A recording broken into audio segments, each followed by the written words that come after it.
और आगे बढ़ते हैं। एक और बड़ी खबर, फिलीपींस के सरगानी के पास भूकंप के झटके महसूस हुए हैं। रिक्टर स्केल पर 4.6 रही है तीव्रता।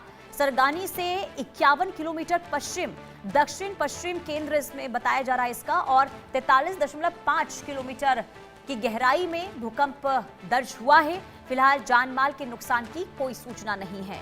तो फिलीपींस के सरंगानी क्षेत्र से पश्चिम दक्षिण पश्चिम दिशा में लगभग 51 किलोमीटर दूर भूकंप के झटके महसूस हुए हैं, जिसकी तीव्रता 4.6 मापी गई है। भूकंप का केंद्र 5.169 उत्तर अक्षांश और 125.061 के किलोमीटर के दायरे में इसकी गहराई बताई गई है। प्रोफेसर हमारे साथ अनिल जी जुड़ चुके हैं, भूवैज्ञानिक हैं। बहुत स्वागत है आपका इंडिया न्यूज पर। ये जो भूकंप के झटके फिलीपींस में आए हैं, हालांकि देखिए इसकी तीव्रता काफी कम मापी गई है, लेकिन बार बार भूकंप के झटके आना ये क्या संकेत दे रहे हैं?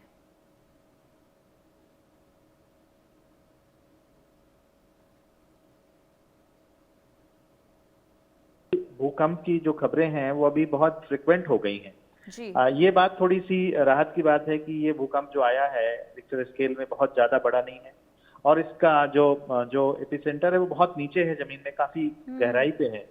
तो इसलिए भी उसका असर जो है वो सतह पे जमीन के बहुत ज्यादा नहीं है। लेकिन कई बार भूकंप के बाद उसके आफ्टर शॉक आते हैं, और ये भी संभावना होती है कि आफ्टर शॉक उससे ज्यादा के भी हो सकते हैं या कम के भी हो सकते हैं। तो थोड़ा सा इसको इग्नोर नहीं कर सकते हैं, थोड़ी सी चिंता की बात है, सोचना जरूर पड़ेगा, क्योंकि इस तरीके से भूकंप की जो आवृत्ति है पिछले समय में काफी बढ़ी है और लगातार भूकंप आ रहे हैं। तो ये एक लगता है कि कहीं ऐसा तो नहीं कि बीच में कोई ज्यादा काफी तीव्रता का भूकंप 6.5 से ऊपर ऐसा कोई और भूकंप आए तो वो और नुकसान करेगा। वेनेजुएला में अभी भूकंप आया था तो आपने देखा कि उसमें काफी नुकसान पहुंचा है। तो भूकंप एक चेतावनी है कि आप तैयार रहें, कोई बड़ा भूकंप आता है तो आपके जितने निर्माण कार्य हैं उसमें भूकंप रोधी होना बहुत जरूरी है। लेकिन फिलीपींस भी एक ऐसा राष्ट्र है कि जो अभी डेवलपिंग नेशन है, वहां भी काफी चैलेंजेस हैं डेवलप के। अच्छे तरीके के मकान बने भी हैं, लेकिन बहुत सारे ऐसे मकान हैं जो बहुत भूकंप अवरोधी नहीं है। इन चीजों को देख करके साइक्लोन का भी इफेक्ट रहता है, बहुत सारी डिजास्टर्स उनको फेस करने होते हैं। और इस तरह की सिचुएशन ये बताती है कि हमारी सोसाइटी को भूकंप के अलावा भी बहुत सारे डिजास्टर्स को एक साथ फेस करने होते हैं, तो उसके लिए तैयारी करनी चाहिए। लेकिन अनिल जी, क्योंकि फिलीपींस में कल सुबह सुबह भी भूकंप के झटके महसूस किए गए थे और उसकी तीव्रता 6 मापी गई थी। हालांकि नुकसान को लेकर कोई जानकारी सामने नहीं आई, और इसके बाद आज एक बार फिर से भूकंप आना, हालांकि तीव्रता कल के मुकाबले कम थी, लेकिन क्या ये माना जाए आने वाले दिनों के लिए कोई बड़ा संकेत तो नहीं है, कहीं कोई खतरा तो नहीं है? और जरा ये भी समझाइए कि भूकंप के लिहाज से फिलीपींस को आखिर किस तरीके से देखा जाए?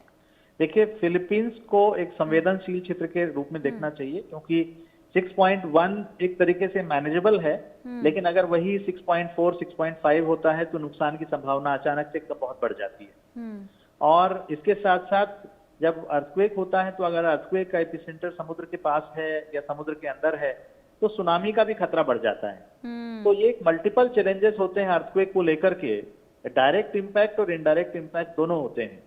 और जिस तरीके से निर्माण कार्य पिछले 20-25 साल में सभी देशों के अंदर चल रहे हैं, डेवलपिंग नेशंस के अंदर, चाहे वो सड़कों का निर्माण है, ब्रिजेस का निर्माण है, भवनों का निर्माण है, तो उसमें अगर थोड़ी सी भी चूक हो रही है, कहीं पर भी भूकंप अवरोधी भवन नहीं बन रहे हैं, तो ये बहुत बड़ा रिस्क और क्रिएट होता है। क्योंकि हम अर्थक्वेक में कहते हैं कि अर्थक्वेक किसी की जान नहीं लेता, मकान जान लेता है है ना। अगर मकान आपका सही नहीं बना, ब्रिज आपके सही नहीं बने, तो वो बहुत बड़ा नुकसान पैदा करते हैं। और अर्थक्वेक एक नेचुरल फिनोमिना है, प्राकृतिक है, जिसकी अभी तक कोई अर्ली वार्निंग सिस्टम नहीं बनी है।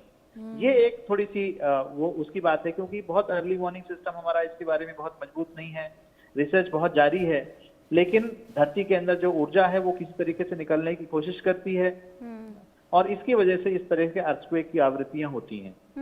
और देखिए, फिलीपींस रिंग ऑफ फायर पर स्थित है, और ऐसे में अगर यहाँ पर भूकंप की तीव्रता ज्यादा होती है, कई बार ज्वालामुखी फटने की भी यहाँ पर स्थिति देखने को मिलती है, और ऐसे में कितनी तीव्रता के भूकंप फिलीपींस के लिए काफी नुकसानदायक माने जाते हैं?